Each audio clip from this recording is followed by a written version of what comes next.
El tema de esta charla es se centra en el fondo en el problema del conocimiento en la sociedad y por lo tanto del dinero como medio de comunicación. Nosotros sabemos que la sociedad comienza a adquirir complejidad en la medida en que el trabajo se vuelve cada vez más específico, en que hay una división funcional del trabajo. Esto empieza a ocurrir en la medida en que las personas pueden cada vez realizar labores más específicas que se complementan entre sí. Para que eso sea posible, es necesario que estas personas al mismo tiempo puedan interactuar, digamos, puedan relacionarse a través de medios de comunicación más eficientes. En la medida en que las sociedades se van volviendo más complejas, y lo cual se produce gracias a que los medios de comunicación que tienen disponibles permiten ese aumento de complejidad, las personas comienzan a dedicarse a funciones cada vez más específicas y estas funciones se integran por medio de formas de comunicación. Esa es la idea. Al mismo tiempo, en la medida en que la complejidad aumenta, estas funciones específicas comienzan a conformar sistemas funcionalmente diferenciados. Y estos sistemas funcionalmente diferenciados operan según un único código interno que permite que reproduzcan sus operaciones de la manera más rápida y eficiente posible. Es una idea súper simple. Esto ha llevado y llevó, digamos, a que los códigos de distintos subsistemas se separaran y por lo tanto no se cruzaran. Cualquier cruce de códigos entre subsistemas lo que genera es ineficiencia comunicacional. Es lo que ocurre en el fondo si es que está mezclado el sistema político con el sistema económico. El sistema político está diseñado para representar a las personas mediante un sistema de votación. Por lo tanto, el código del sistema político, en ese sentido, es voto o no voto. Las personas escogen representantes según el voto y en la medida en que estas personas efectivamente, que no haya distorsiones en ese tránsito, digamos, de esa comunicación a través del voto, las personas se van a sentir representadas por quienes resulten elegidos. Pero, si es que un grupo de personas compra, por ejemplo, los votos de los candidatos, o si el dinero comienza a reemplazar la función del voto en el sistema político, comienza a haber distorsiones que terminan en crisis de representación, por ejemplo, lo que es obvio. O si cualquier otro criterio en el fondo se comenzara a mezclar con el de la representación y a distorsionar el sentido de esa representación.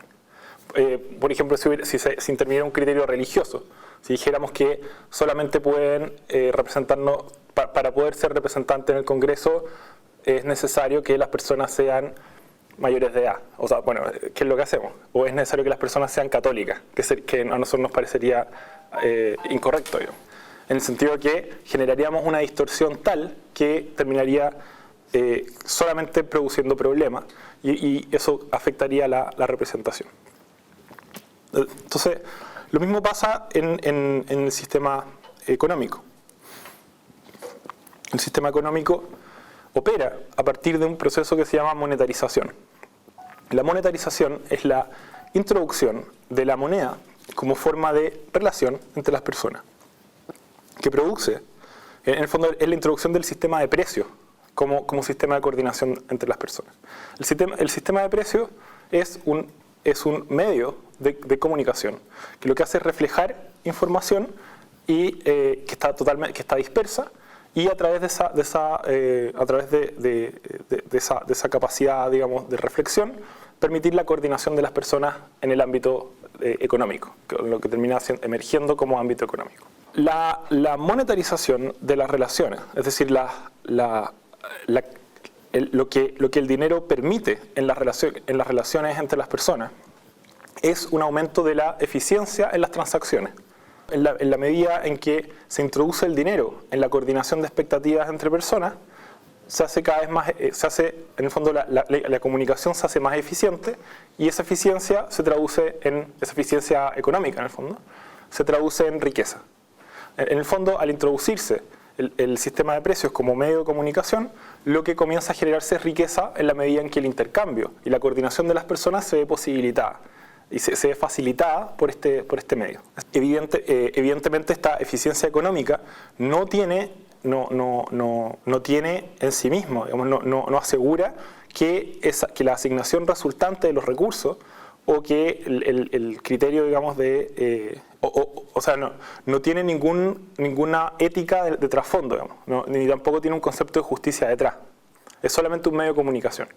Por lo tanto, no hay una ética del sistema de precios. Tampoco hay una justicia inherente al sistema de precios. Lo único que hace es coordinar a las personas. Es un medio de comunicación. Así como no hay una ética de los aviones, del transporte aéreo. No tiene sentido. O sea, no es más ético transportarse en burro que transportarse en avión. Ya que en el fondo lo único que asegura la operación de lo que queda sujeto al sistema económico, lo que es sometido a un régimen de eficiencia económica, efectivamente, pero que no asegura la justicia, ni tampoco resguarda, digamos, los elementos éticos, es que las operaciones del mercado en cierta medida son intervenidas generando ineficiencia. Pero una ineficiencia que está orientada generalmente a proteger aquellos bienes que se consideran de un valor superior a la eficiencia económica. Por ejemplo, la dignidad humana. Proteger la dignidad humana genera ineficiencia económica. En los casos en muchos casos se entiende que la eficiencia económica está sometida, digamos, está por debajo del valor de la dignidad humana.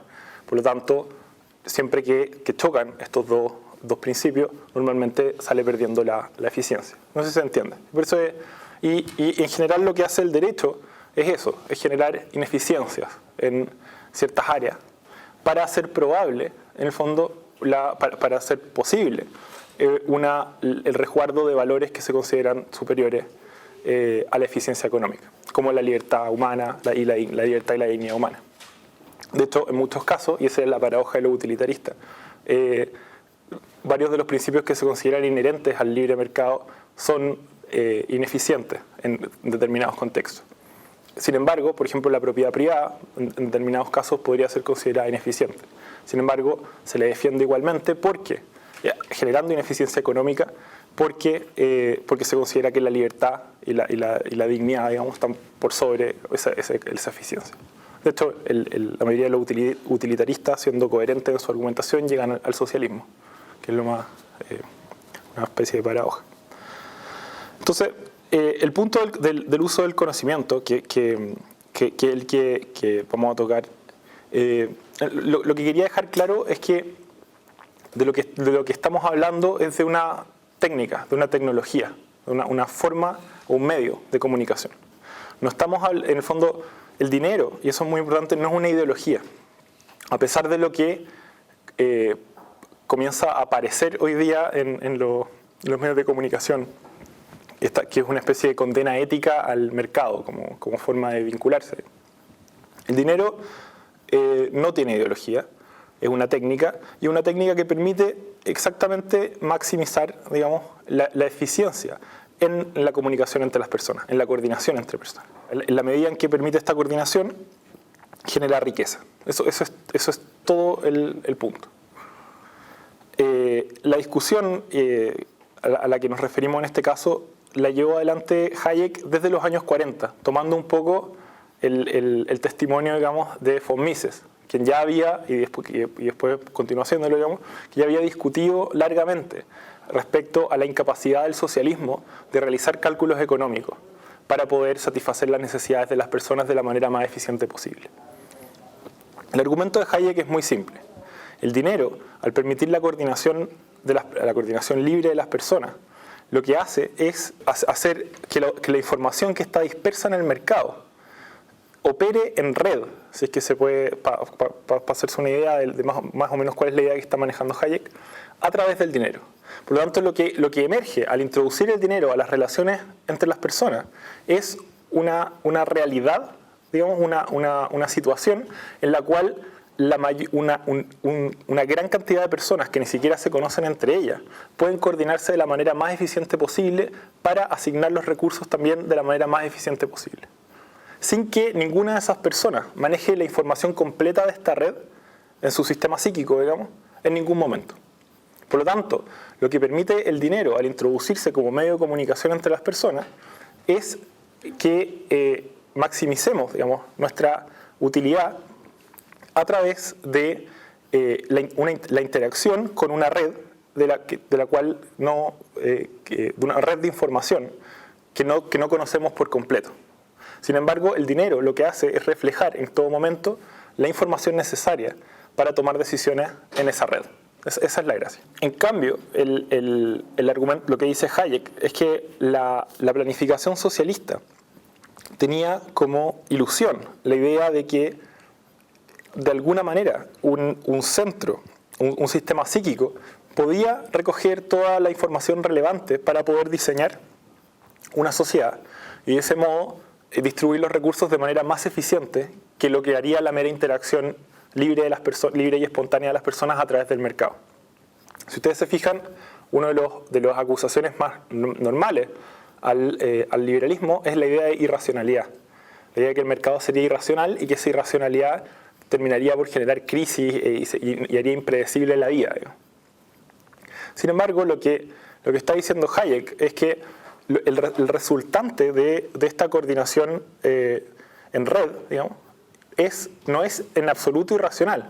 Al contrario, no puede ser planificada, que es otra cosa. Es decir, que no puede ser reducida a un sistema psíquico. No puede ser racionalizada por completo por una sola persona. El dinero no es una tecnología que sea ni siquiera propia del liberalismo económico. En el fondo puede haber dinero y no haber liberalismo económico. De hecho, lo hay. En Bielorrusia hay dinero y en Cuba también. Sin embargo, lo que es sustraído en esos países de la operación de esta red es la mayoría, digamos, de los bienes y servicios que se podrían someter a ella. Y eso hace que la coordinación sea más ineficiente y obviamente en el fondo se destruye la posibilidad de generar más riqueza. Y esta discusión, cuando von Mises la introduce, de hecho se ríen de él, digo, porque nadie en la época después de la gran crisis podía encontrar razonable que una persona dijera que era más eficiente la desregulación, en el fondo, cuando tenían la ilusión de que a través de la ciencia económica, como una ciencia positiva capaz de captar todas las variables relevantes y estudiarlas, era efectivamente posible el diseño económico de una sociedad sin ningún problema. Y aquí Hayek hace una crítica muy interesante al positivismo de la ciencia, en el sentido de que dice, mire, la información relevante que está allá afuera no es toda científica, y eso es muy importante. La información que logra capturar la ciencia de la realidad es solo parte de ella, parte de la información disponible. Sin embargo, hay mucha información disponible que la ciencia no va a capturar. Y que por lo tanto, la pretensión de diseñar la sociedad científicamente, que todavía estaba vigente durante toda la primera mitad del siglo XX y buena parte de la segunda mitad también, y que de alguna forma vuelve a nosotros con ideas como la de los modelos, esta idea que finalmente las sociedades operan en base a modelos que alguien pensó en su casa, o un grupo de personas malas en el subterráneo de la moneda en algún minuto, digamos, y que insertaron este modelo, que es como una programación de computador, y ahora lo que tenemos que hacer es sacar ese modelo y poner otro, que está diseñado por otras personas, pero era buenas, en una casa, no sé, de Ñuñoa haciendo un asado. Entonces, esa idea de las sociedades como algo programado y dirigido desde un centro neurálgico, que en este caso sería el sistema político, que podría intervenir todo el resto de los sistemas sociales y diseñarlo, es una idea que es echada por tierra en el argumento que utiliza Hayek, al mostrar que efectivamente una sociedad que pretenda ser diseñada desde el sistema que sea, digamos, no va a terminar siendo diseñada a partir de la información que es posible capturar por un sistema psíquico. Y por lo tanto, lo que se va a generar es una situación en la cual la reducción de complejidad va a tener que venir por otros caminos, como por ejemplo la imposición autoritaria de qué se come, de cómo se viste la gente, etcétera, etcétera. Una simplificación. Y es exactamente lo que ocurre en los países que pretenden diseñar desde el sistema político el conjunto de la sociedad. En el fondo, y el argumento ahí es muy simple, si es que las personas no pueden coordinar libremente sus necesidades y deseos de modo a través de esta red, lo que va a ocurrir es que el centro planificador va a tomar las decisiones por ellos, finalmente, pero con una mínima información de qué es lo que ellos necesitan o quieren. Digamos. Y la planificación en general hace eso. Digamos. Y al hacer eso lo que hace es destruir riqueza, evidentemente. Porque lo que está haciendo es asignar los recursos de manera más o menos arbitraria, a partir de ciertas suposiciones que tiene respecto de las necesidades de las personas. Lo cual, obviamente, en muchos casos simplemente no va a calzar con la realidad. Un buen ejemplo de eso, no sé si ustedes lo recuerdan, fue la planificación del Transantiago, que fue hecha por todos los grandes teóricos y genios del urbanismo y lo que sea. Digamos. Y uno ve que había miles de errores de supuesto. O sea, había mucha información que solamente estaba disponible en la calle, que estas personas no tenían y que nunca iban a tener. Pero daba lo mismo, pues los supuestos científicos podían rellenar esos espacios. Lo que quedaba claro en este caso es que el mapa es algo distinto del territorio. Y el argumento de Hayek es que el dinero permite coordinarnos en el territorio y que la pretensión de planificar a partir de un mapa por algún técnico, por algún sistema psíquico, por muy especializado que sea, es simplemente una ilusión, que es la ilusión del conocimiento, como llama, la pretensión de conocimiento, que es el gran error, decía, de casi todas las ciencias modernas, que está alimentado además por esta idea positivista de que de alguna forma la ciencia iba a poder barrer con todo el resto de las supersticiones y demás e instalar un gobierno científico donde no hubiera más problemas sociales ni nada. Y esto fue quizás lo que le valió el Nobel a Hayek de su frase más conocida, digamos, que decía que la curiosa labor de la economía era enseñarle a las personas lo poco que sabían respecto a lo que creían que podían diseñar. Y es exactamente eso lo que el texto que comentamos hoy día, que es el uso del conocimiento en la sociedad, nos muestra. Digamos. Y nos muestra de manera muy directa y de manera muy sencilla. Es un gran texto, bastante corto. La pretensión de intervenir la sociedad. Como si pudiera manejarse todas las variables. Es simplemente una ilusión que no tiene resultado en la realidad. Este debate en buena medida, y cuando uno ve la izquierda europea han tomado este elemento, y efectivamente hoy día de lo que se habla en términos de intervención es de intervención contextual, es decir, la intervención de los sistemas operativos a partir de estímulos que puedan ser leídos por el propio sistema para generar algún tipo de efecto debido a este estímulo, que es distinto a la pretensión de dirigir un sistema. Porque efectivamente la idea de que yo pueda hacerme cargo de cómo funciona el sistema, es decir, conducirlo, es muy distinta a la idea de que yo puedo incentivarlo, estimularlo, para ver cómo reacciona a estos estímulos.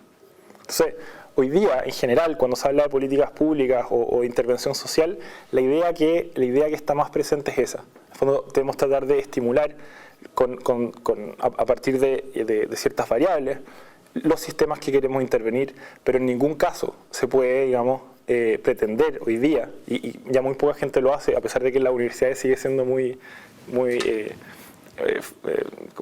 repetido el discurso de que podemos dirigir la sociedad. Ya normalmente no existe la idea de que uno pueda diseñar el orden social y construirlo desde un centro neurálgico. De hecho, eso nos lleva de vuelta, digamos, a sociedades tremendamente primitivas, donde el poder político, económico, religioso, etcétera, está totalmente desdiferenciado y hay un centro político que puede tomar las decisiones por todos e imponerlas de forma coercitiva. Hoy día eso es imposible.